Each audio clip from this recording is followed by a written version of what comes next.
পৌর শহর থেকে প্রায় ৩০ কিলোমিটার দূরে প্রত্যন্ত ইউনিয়নের কুন্দুক গ্রামের অন্তত ৭০০ যুবক মালয়েশিয়া ও দুবাই সহ মধ্যপ্রাচ্যের দেশগুলোতে কর্মরত।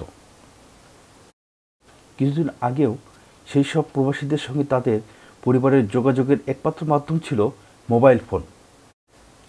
কিন্তু এখন অনেকেই ইউনিয়ন পরিষদের তথ্য ও সেবা কেন্দ্রের কম্পিউটার, মডেম আর ওয়েবক্যামের মাধ্যমে নেটফোনে একই সঙ্গে কথা বলার এবং মনিটরে একই সঙ্গে অন্যকে দেখারও সুযোগ পাচ্ছে।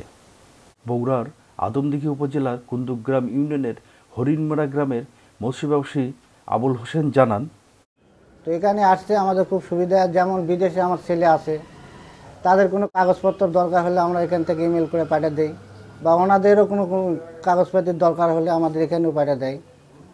যেমন বিগত মালয়েশিয়া ছেলেপেলেদের খুব অসুবিধা ছিল, ওখানে জন্ম নিবন্ধন লাগতো, চেয়ারম্যান সাহেব, তারপর নিবন্ধন নাগরিকত্ব সার্টিফিকেট লাগতো। এখান থেকে আমরা এই পরিষদ থেকে ইমেল করে পাঠিয়ে দিলে তারা সঙ্গে সঙ্গে পেয়ে যেত। এসব তথ্য ও সেবা কেন্দ্রের নেটফোনের কথা বলার পাশাপাশি ছবি উঠানো, ওয়েবসাইট থেকে সরাসরি বিভিন্ন দপ্তরের ফর্ম সংগ্রহ, বিশ্ববিদ্যালয় সহ বিভিন্ন শিক্ষা প্রতিষ্ঠানে ভর্তি সংক্রান্ত তথ্য, পরীক্ষার ফলাফল সংগ্রহ এবং সরকারের বিভিন্ন দপ্তরের তথ্য জানা যায়। জেলা প্রশাসকের আইটি শাখার দেওয়া তথ্য অনুযায়ী 2011 সালের নভেম্বর থেকে জেলার 108টি ইউনিয়নেই তথ্য ও সেবা কেন্দ্র স্থাপন করা হয়েছে, যাতে গ্রামের লোকজন নির্ধারিত ফির বিনিময়ে ওইসব কেন্দ্রে গিয়ে ইন্টারনেটের ব্যবহার, কম্পিউটার কম্পোজ, ডিজিটাল ক্যামেরার ছবি তোলা ও প্রিন্ট করার সুযোগ পান।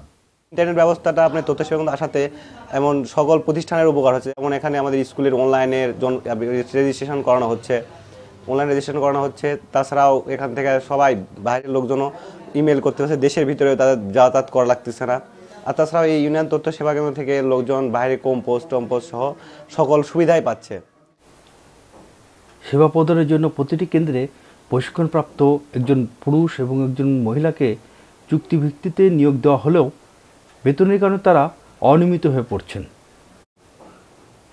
পারিশ্রমিক নির্ধারিত না হওয়ায় তারা কাজের প্রতি আগ্রহ হারিয়ে ফেলছেন।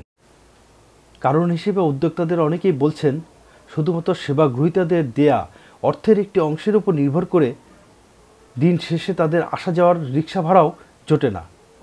নিয়মিত বেতন ভাতা ছাড়া তাদের কারো পক্ষেই দীর্ঘদিন কাজ করা সম্ভব নয়।